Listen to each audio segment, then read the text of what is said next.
పప్పుచారులోకి లేదా రసంలోకి లేదా డైరెక్ట్గా అన్నంలోకి చాలా చాలా టేస్టీగా ఉండే ఈజీగా పాతకాలపు పద్ధతిలో చేసే బెండకాయ ఫ్రై. ఇది బ్యాచిలర్స్ అయినా బిగినర్స్ అయినా ఎవరైనా సరే చాలా ఈజీగా తయారు చేసుకోవచ్చు.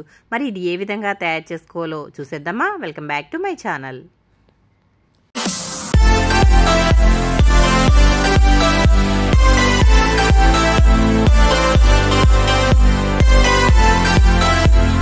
ముందుగా లేతగా ఉన్న బెండకాయలను అయితే నేను ఒక 1/2 కేజీ బెండకాయలు తీసుకున్నాను.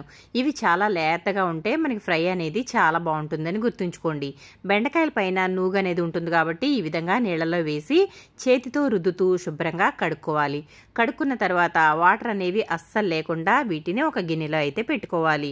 వాటర్ అంతా వాడిపోయిన తర్వాత ఈ విధంగా సన్నగా కట్ చేసుకోవాలండి బెండకాయని. అప్పుడే మనకి ఈ ఫ్రై అనేది చాలా త్వరగా అయిపోతుంది, చాలా టేస్టీగా ఉంటుంది, ఈజీగా తయారు చేసుకోవచ్చు. ఈ విధంగా బెండకాయలన్నిటి కూడా నేను సన్నగా ఈ విధంగా అయితే కట్ చేసుకున్నాను. ఒక 2 పచ్చిమిర్చిని కూడా చీలికలుగా కట్ చేసి పక్కన పెట్టుకున్నాను. ఇప్పుడు స్టవ్ వెలిగించుకుని బాండి పెట్టేసుకుని అది వేడైన తర్వాత ఆయిల్ అయితే వేసేసుకోవాలి. ఆ తర్వాత 1 స్పూన్ పచ్చిశనగపప్పు, 1 స్పూన్ మినపప్పు, అలాగే 1 అర స్పూన్ వరకు ఆవాలు వేసేసి ఇవన్నీ కూడా వేయించుకోవాలి. ఆ తర్వాత అది వేగినాక ఇందులో కొంచెం వెల్లుల్లిపాయల రెబ్బలు వేసుకోవాలి. నేనైతే ఒక 3 వెల్లుల్లిపాయలు వేసాను. అలాగే 2 ఎండుమిర్చిని ఈ విధంగా ముక్కలుగా కట్ చేసుకుని 2 రెబ్బల కరివేపాకు కూడా వేసేసుకున్నాను. ఇదంతా కూడా చక్కగా వేగనివ్వాలి. ఈ పోపు అంతా బాగా వేగిన తర్వాత మాడనివ్వకుండా వేయించుకోవాలని గుర్తుంచుకోండి.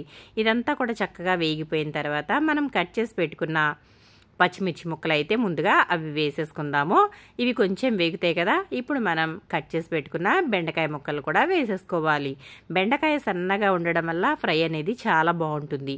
లావుగా ఉంటే ఈ ఫ్రై అనేది బాగోదని గుర్తుంచుకోండి. కట్ చేసుకున్న ముక్కలన్నీ కూడా ఇప్పుడు ఇందులో వేసేసుకోవాలి. ఈ బెండకాయ వేసుకున్న తర్వాత ఒకసారి అయితే బాగా కలిపేసుకోవాలి. ఇలా కలుపుకున్న తర్వాత ఇది మూత అయితే అస్సలు పెట్టకూడదండి. మూత పెట్టినట్లయితే మనకి బాగా జిగురు అనేది ఊరిపోతుంది. కాబట్టి మనం మూత పెట్టుకోకుండానే ఇది హై ఫ్లేమ్లో పెట్టుకుని అయితే వేయించుకోవాలి. ఇలా ఒక 2-3 నిమిషాల పాటు హై ఫ్లేమ్లోనే పెట్టుకుని దగ్గర ఉండి వేయించుకోవాలి. ఇలా వేయించుకోవడం వల్ల మనకి వెంటనే జిగురు అయితే వస్తుంది. కానీ మనం హై ఫ్లేమ్లో పెట్టుకుని వేయించుకోవడం వల్ల కాసేపటికి ఆ జిగురంతా కూడా మనకి పోతుంది. ఇదిగోండి చూడండి, ఒకసారి మధ్య మధ్యలో కలుపుకుంటూ ఒక 2-3 నిమిషాల పాటు చక్కగా వేయించుకోవాలి. 2 నిమిషాల తర్వాత అయితే దీనిని కలుపుకుంటూ ఉండాలి. ఇలా కలుపుకోవడం వల్ల మనకి బెండకాయ అనేది చాలా బాగుంటుంది. మరీ ఎక్కువగా కలిపేసుకోకూడదండి. కలిపేసుకున్నట్లయితే మనం బెండకాయ సన్నగా తురుముకున్నాం కాబట్టి మనకి బెండకాయ అంతా కూడా పేస్ట్ లాగా అయిపోతుంది. ముక్క అనేది కనపడకుండా ఉంటుంది. కాబట్టి ఇది ఎక్కువగా వేయించుకోకుండా జాగ్రత్తగా అయితే కలుపుకోవాలి. ఇలా మనకి బెండకాయ అంతా కూడా చక్కగా వేగిపోయింది కదా, మాడకుండా దగ్గర ఉండి వేయించుకుంటే బెండకాయ ఫ్రై అనేది చాలా బాగుంటుంది. ఇలా వేయించేసుకున్న తర్వాత ఇక్కడ మనకి చూడండి ఒకసారి బాగా దగ్గరగా వచ్చేసింది కదా. ఇది మరీ ఎక్కువగా డ్రైగా వేగిపోయినా కూడా బాగోదు కాబట్టి ఇంత దాకా వేయించుకోవాలి. ఇప్పుడు ఇంకొక 2 నిమిషాల పాటు అయితే దీనిని ఇలాగే వేయించుకుందాము. ఈ విధంగా వేయించుకోవడం వల్ల చక్కగా బెండకాయ అనేది తినేటప్పుడు చాలా బాగుంటుంది. పాతకాలంలో దీంట్లో ఏమీ వేసేవారు కాదండి. చక్కగా ఇదే మాదిరిగా ఫ్రై అయితే చేసుకునేవాళ్ళు. చాలా సింపుల్గా, అలాగే ఎంతో టేస్టీగా ఇలా అయితే చేసేవాళ్ళు. చాలా బాగుంటుంది. మా అమ్మ కూడా ఇదే మాదిరిగా బెండకాయ ఫ్రై అయితే చేసేదండి. చాలా బాగుంటుంది ఇది. నాకైతే ఈ బెండకాయ ఫ్రై చాలా ఇష్టం. ఈ విధంగా చేసుకుంటే చాలా బాగుంటుంది. ఇలా వేగిపోయిన తర్వాత 1 స్పూన్ అయితే సాల్ట్ వేసుకోవాలి. నేను ఇక్కడ 1.5 స్పూన్ వేసాను. ఎందుకంటే 1/2 కేజీ బెండకాయలు తీసుకున్నాం కదా, మనకి ఉప్పు అనేది కరెక్ట్గా సరిపోతుంది. మళ్ళీ వేసుకోవాల్సిన అవసరం ఉండదు. ఆ తర్వాత 1 అర స్పూన్ వరకు అయితే పసుపు వేసుకోవాలి. ఇందులో మెయిన్ పసుపే కాబట్టి కొంచెం పసుపు ఎక్కువగానే పడుతుంది. ఈ ఉప్పు పసుపు వేసుకున్న తర్వాత మళ్ళీ ఒకసారి దీనిని బాగా కలుపుకోవాలి.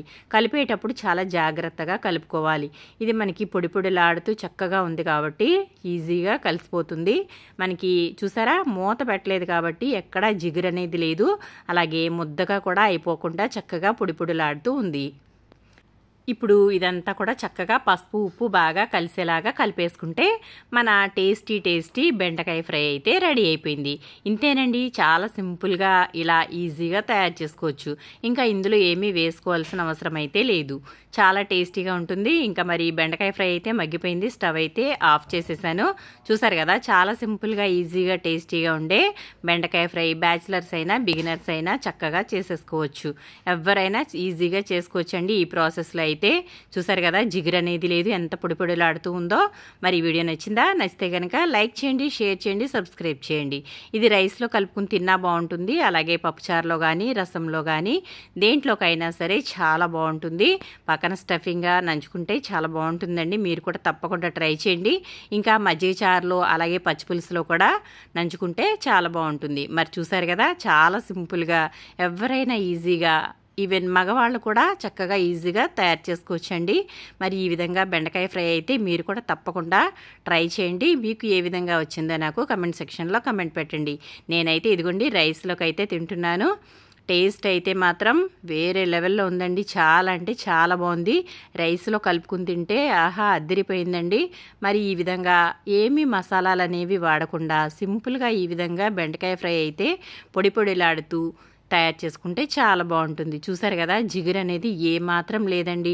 మనం బెండకాయని ఎప్పుడైనా సరే తరుగుకున్న తర్వాత 2 నిమిషాల పాటు ఫ్యాన్ కింద ఆరబెట్టినట్లయితే ఇది జిగురు అనేది ఉండదు. కూర వండుకున్నా ఫ్రై చేసుకున్నా బాగుంటుంది. టేస్ట్ అయితే అదిరిపోయింది. మరి నచ్చితే కనుక లైక్ చేయండి, షేర్ చేయండి, సబ్స్క్రైబ్ చేయండి.